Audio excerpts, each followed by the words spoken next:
বিশ্বাস করো আমি ভদ্র ফ্যামিলির ছেলে। বাবা মা থাকলে আমিও ডক্টর ইঞ্জিনিয়ার হতাম। রাজা চ্যাটার্জির জায়গায় রাজা কুন্ডা হতাম না। রাজা, মেয়েটা কি করছে, কি খাচ্ছে জানি না।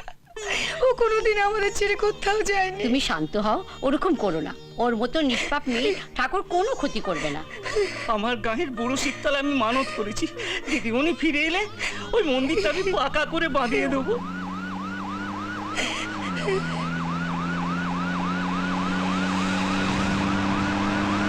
আসুন আসুন। এভাবে না খেয়ে থাকলে সমস্যার সমাধান হবে না বৌমা। মুখে বললে হবে না, জোর করে খাওয়ান। হ্যাঁ, হ্যাঁ, মুডটা সিরিয়াস, হাসি চাই না। হ্যাঁ, হ্যাঁ। এসপি মায়া মুখার্জিকে খুনের চেষ্টায় তো আপনার নাম উঠছে স্যার। ওসব বিরোধী দলের চাল। তবে যে আপনারই দলের বুকা আর পল, এরই প্রমাণে আজ পুলিশ হেফাজতে। আজ তো ওদের কোর্টে তোলা হচ্ছে। হ্যাঁ, দেখা যাক ওরা কোর্টে কি সাক্ষী দেয়। কিন্তু একটা কথা আমি বলতে পারি, ওরা আমাদেরই পার্টির লোক ছিল। ডিসিপ্লিনারি অ্যাকশন নিয়ে ওদের আমরা বাইরে করে দিয়েছি। যা দিনকাল পড়েছে ওরা পার্টি পাল্টে নিয়েছে। কিন্তু দেখার কথা হচ্ছে যে ওদের পিছনে কে আছে। আপনার কি মনে হয় কে আছে? অপেক্ষা করুন, আপনারা সব জানতে পারেন। কি ব্যাপার? আসুন আসুন আসুন। এই যে বাংলার সবচেয়ে দায়িত্বশীল চ্যানেলের ক্যাপ্টেন মিস্টার টিআরপি, কি যেন নামটা? আমার নাম হচ্ছে তেজেন্দ্র রঞ্জন পাল। প্লিজ আপনারা যান, আমরা মানসিকভাবে ভেঙে পড়েছি। এই সময় নিজেদের স্বার্থে আমাদেরকে ব্যবহার করবেন না। এটাই তো ব্যবহারের রাইট টাইম। একজন চ্যানেলের মালিক হিসাবে এটা আপনার চেয়ে ভালো কে জানে। Please please. চল। ভাঙতে এসেছিলাম অনশন, কিন্তু যদি আপনি আবার ব্ল্যাকমেল করার চেষ্টা করেন, হাড়গোড় ভাঙতে পারে। আমি না, আমার পার্টির ছেলেরা। ভাগ্যিস সেদিন আপনি ওই প্রোগ্রামটা বন্ধ করে ওই রান্নার প্রোগ্রামটা চালিয়ে দিয়েছিলেন। কিন্তু আমার পার্টির ছেলেরা বলে, যদি আপনি আবার নিজের ওই প্রোগ্রামটা চালান, আপনার নামের ওরা নতুন অর্থ বের করেছে। টিআরপি মানে টাটকা রক্ত পড়বে। হ্যালো। ও, তার মানে ওরা রাজার নাম বলেছে। স্যার, ওরা সাক্ষী দিয়েছে। আসুন আসুন। হ্যাঁ হ্যাঁ, জানা গেছে আসল ষড়যন্ত্রকারীর নাম। চলো সাথী, আর এখানে থাকা যাবে না। সদাশিব হালদার, থ্যাংক ইউ দোস্ত। কোথায় যাবে জানি না, তবে সাক্ষীকে ওর বাড়িতে পাঠানোর ব্যবস্থা করবো। আমি বাড়ি যাব না।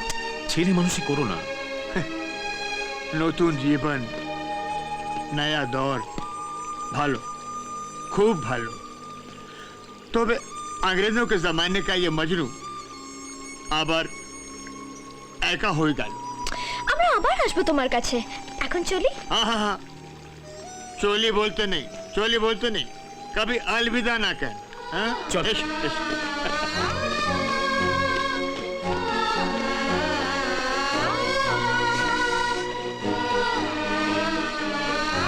कभी अलविदा ना कहना। Stop stop please stop. আমাদের একটু হেল্প করবেন? আস্তে আস্তে দেখো।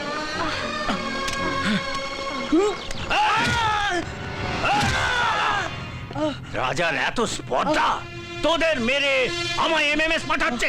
দাদা, রাজার অনেক ক্ষমতা। আমাদের ক্ষমতাতেও দাদাগিরি করত। আজকের দিনে পেছনে পার্টি সমর্থন না থাকলে কেউ দাদাগিরি করতে পারে না। এতটুকু কথা তোরা বুঝিস না?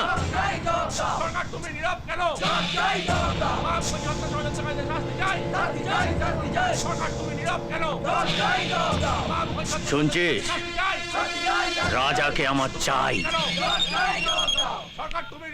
না, রাজাকে এখনো ধরা যায়নি। এই ক্যালানে মালগুলো মার খেয়ে ফিরে এসছে। এখন কি হবে? যাই হোক, আপনি প্রেসের সামনে মুখ খুলবেন না। আমরা খুব শিগগিরই একটা জনসভা ডাকছি, যা বলার সেখানে বলবেন। নমস্কার সাংবাদিক ম্যাডাম, কোক নেবেন না কফি? আজ আমি সাংবাদিক হিসেবে নয়, একটি মেয়ে হিসেবে আরেকজন মেয়ের সম্মান রক্ষার জন্য এসেছি। আপনাদের নিউজটা তো আমি কভার করেছি। সাক্ষীকে কিডন্যাপ করে শুধু শুধু ওকে কেন শাস্তি দিচ্ছেন আপনারা? এইটাই তো জগতের নিয়ম। অন্যায় করে কেউ, শাস্তি পায় অন্য কেউ। সাক্ষীকে ছেড়ে দিন। দেব তো। এতদিন হয়ে গেল, ওর পরিবার, ওদের সম্মান।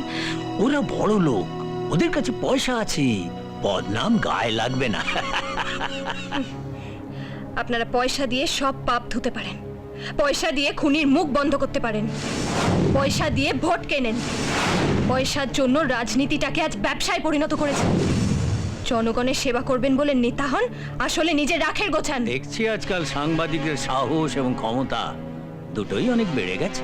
তার কারণ আপনাদের দুর্নীতি আর আমাদের সততা। বাহ, ডায়লগ তো বেশ বলো। শুধু ডায়লগ না, খুব শিগগিরই কাজেও তার প্রমাণ পাবেন। Sadashiv Haldar.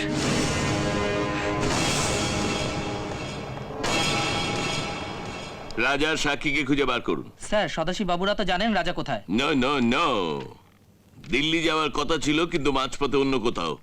We don't know, you better proceed immediately. Okay sir. Joy, I am sorry, তোমার মনের অবস্থা আমি বুঝতে পারছি, কিন্তু আমরা হচ্ছি পুতুল। ওরা যেমন নাচাচ্ছেন আমরা নাচছি। স্যার, আমি এই চাকরিটা ছাড়তে চাই। চাই একজন সুস্থ নাগরিক হিসেবে বাঁচতে। নো নো নো, আবার সেই বইয়ের কথা বললাম তোমাকে যে রিটায়ারমেন্টে পরে লিখো।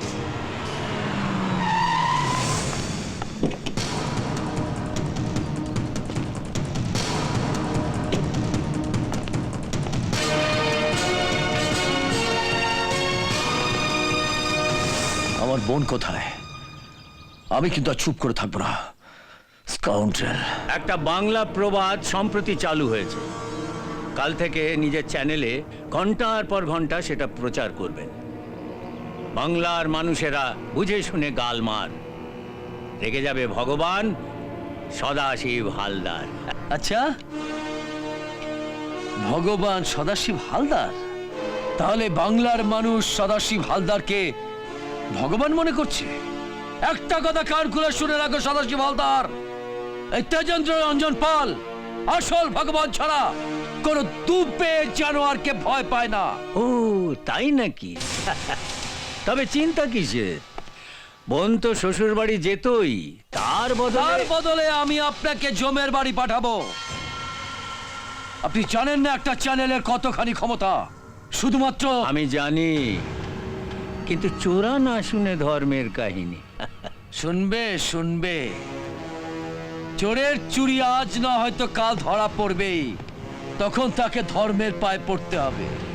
সে পড়তে হয় পড়ে যাব, আমাদের আবার সব ধর্মের সাথে ওঠা বসা, কথায় কথায় ডিগবাজিও খেতে হয়। অভ্যেস আছে, বেশি অসুবিধা হবে না। মানুষের ধর্ম অন্যায়ের প্রতিবাদ করা। যেদিন বাংলার মানুষ রুখে দাঁড়াবে। কে রুখে দাঁড়াবে সদাশিব হালদারের বিরুদ্ধে? ওদের বাড়িতে মা বোন নেই? সেই মা বোনেরাও যদি রুখে দাঁড়ায়, পাগলা কুত্তা লেলিয়ে দেব। পয়সা দিয়ে কি এদের এমনি এমনি পুষেছি? ভুল করছেন সদাশিব বাবু।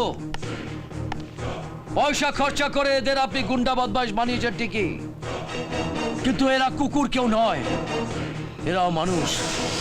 যেদিন ওরা অস্ত্রের মুখটা আপনার দিকে ঘোরাবে, সেদিন আপনি কোথায় যাবেন? আর যেখানেই যাই কোনো সাংবাদিক কি চ্যানেল মালিকের কাছে যাব না। চাইলেও আপনার পাশে কেউ আসবে না। আমরা হচ্ছে মানুষের প্রতিনিধি। মানুষের সুখ দুঃখের কথা তুলে ধরে আপনাদের মতো জানোয়ারদের মুখোশ খুলে দেয় আমাদের কাজ। আরে তাহলে তাই করুন না।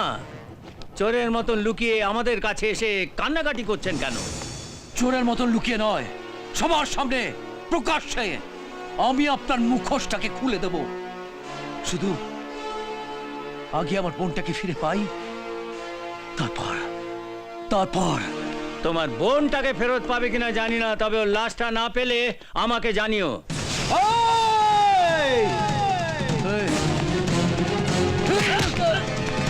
কার লাশ পড়বে দেখা যাবে।